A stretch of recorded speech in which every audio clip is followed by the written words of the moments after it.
नितेश जी काशी से। राधे राधे महाराज जी।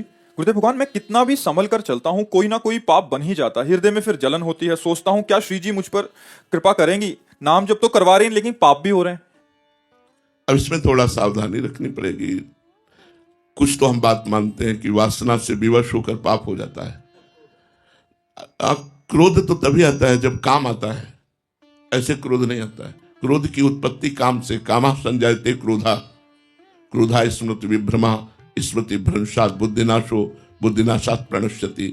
तो जब हम कामना करते हैं कि जैसे ये व्यक्ति हमारे सामने जो है ये हमारे लिए ऐसा आचरण करे, ऐसा बोले, और जब वो ऐसा नहीं बोलेगा तो हमें क्रोध आ जाएगा। क्रोध का मूल काम है कामना, कामना से ही क्रोध का प्रादुर्भाव होता है। तो हम दूसरों से सुख प्राप्त करने की जो चाह करते हैं वही क्रोध पैदा करता है। और अगर हम दूसरों के अनुकूल होने की चेष्टा करें तो हमारी भक्ति बन जाए। सब में भगवान विराजमान है।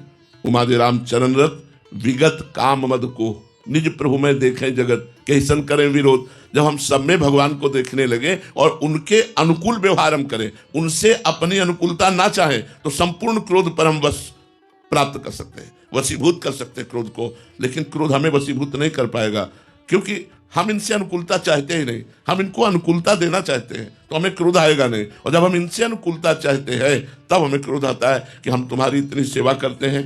अगर हमें यही है कि मेरे प्रभु हैं सब में विराजमान और मैं इनके अनुकूल रहूं, तो क्रोध आने की वृत्ति भी आएगी तो शांत हो जाएगी। एक ही उपाय है, जहां क्रोध आने लगे मौन हो जाओ, दांती पीस लो कि बोलूंगा नहीं, और नाम जप करने लगो और उसको मन से प्रणाम करो जिसके प्रति क्रोध आता है। तो धीरे धीरे क्रोध का शमन हो जाएगा, धीरे धीरे क्रोध शांत हो जाएगा। अगर बोलना शुरू किया तो क्रोध का स्वरूप बिगाड़ देगा, फिर आपको फिर गुस्सा आ जाएगी, गलत बोलना शुरू हो जाए, क्रोध बढ़ जाए तो मारपीट भी हो जाती है, हिंसा भी हो जाती है। क्रोध बहुत पाप का मूल है, इसलिए इसको शांत करना चाहिए। काम, क्रोध, लोभ, ये तीन नरक के द्वार हैं और इनका मूल है अहंकार।